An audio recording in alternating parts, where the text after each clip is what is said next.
As part of the 3D Analyst, ArcGlobe also provides the capability to put 3D models and 3D symbols into your global visualizations. This gives us the ability to create very photorealistic scenes using our geographic data.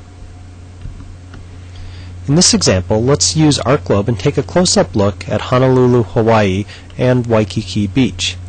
Using ArcGlobe, I can navigate to a predefined bookmark for Waikiki.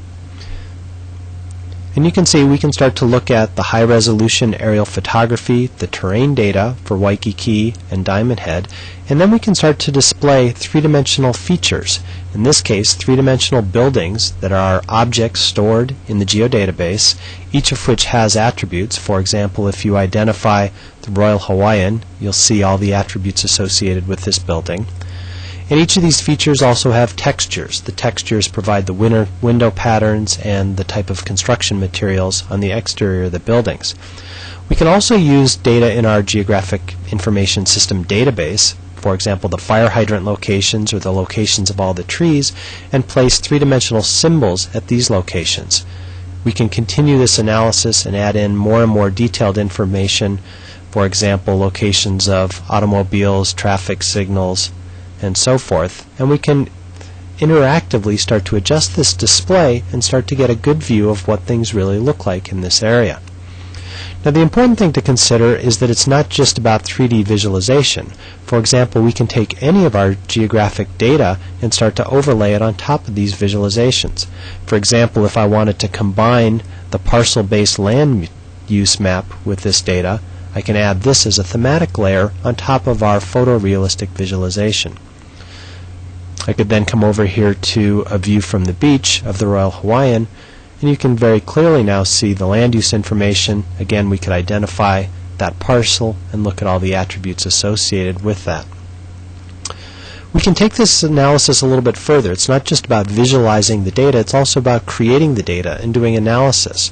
For example, let's turn on this broadcast transmitter layer. In the center of our display you'll see a proposed new transmitter, and what we'd like to do is understand what's the signal strength of the radio waves propagating from that tower given all the buildings and the terrain of this area.